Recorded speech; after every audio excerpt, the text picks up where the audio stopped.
Shalom, it's following Yahshua. Welcome again to the Rock. Uh, I've been asked, can I show the outdoor cook station? How's it doing? Well, here it is. Now, this outdoor cook station, for those who did not watch the video of us building it, took us, I think, a day and a half, 2 days to build. And what it is, I'm going to quickly just show you. We just got done using it. There's a single burner here. And you see it's just a piece of rebar. And then I put the grate on top of it.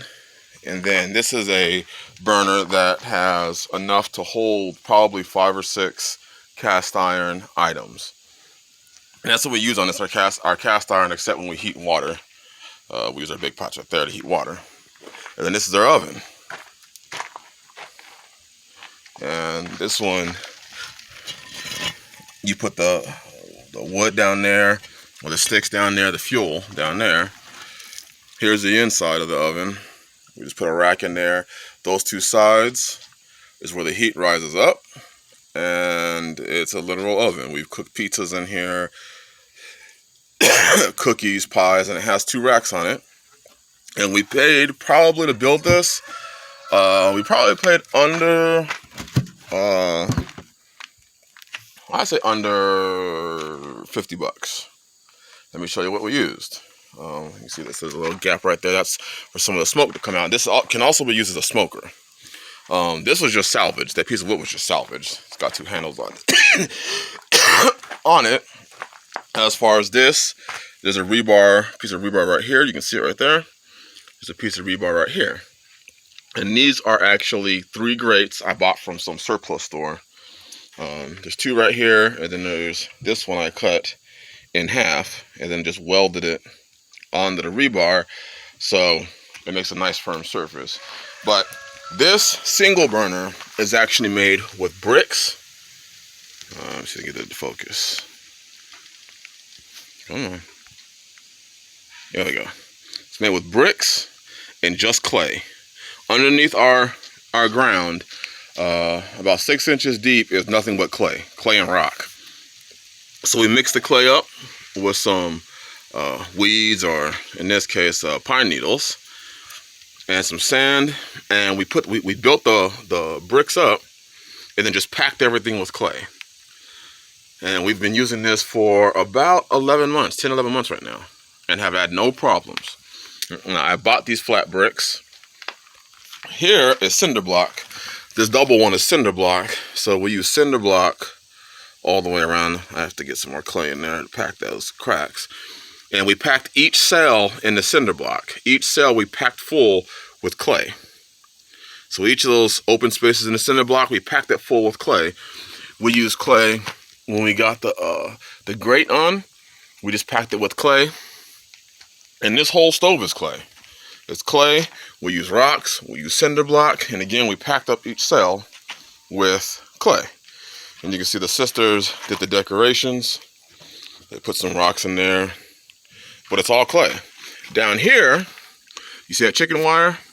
You might see the rebar underneath the chicken wire. I put, I think like 5 pieces of rebar, then the chicken wire on top of it, and then packed, I think it's about 3 inches of clay.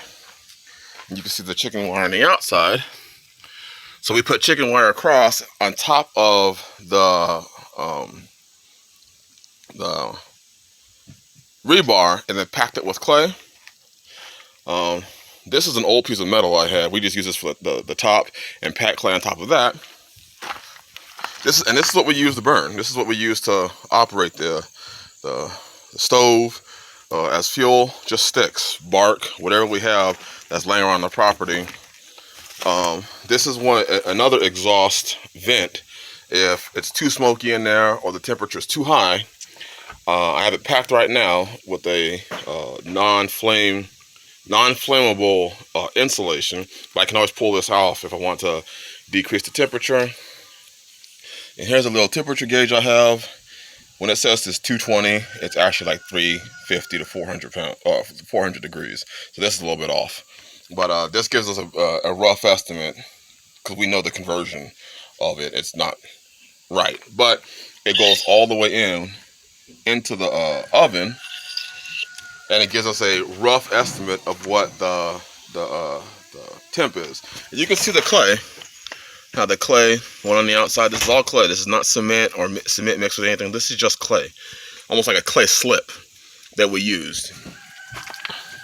We use these metal cans for ash, because all the ash from our stove goes into the garden.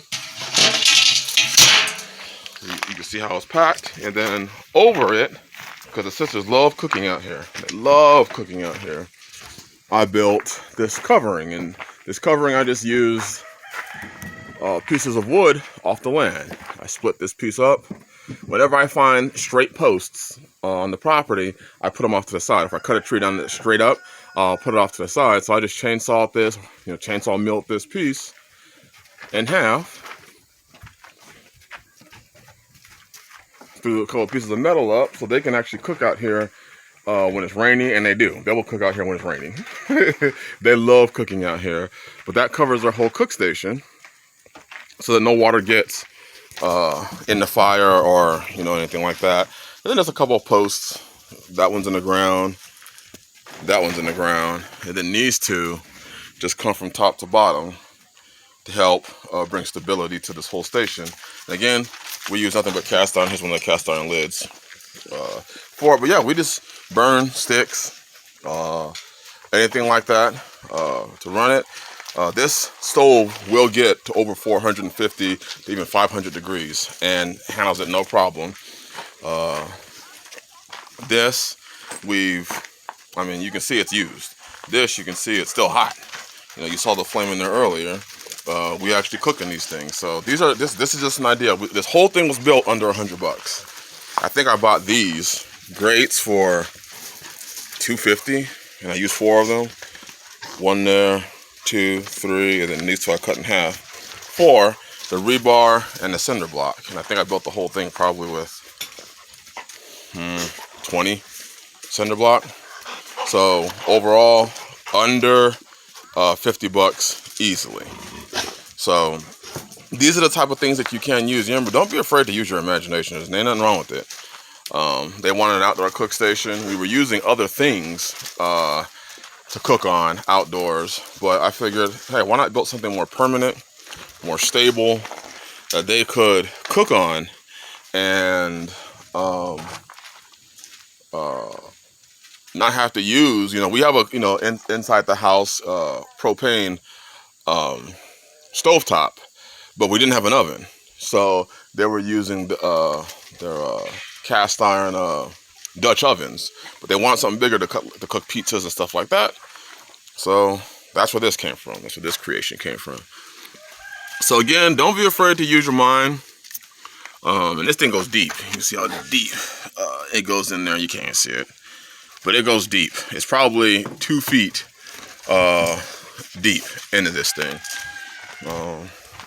Yeah, because it's roughly 2 cinder blocks, 1, 2, and then I still have the rocks right here.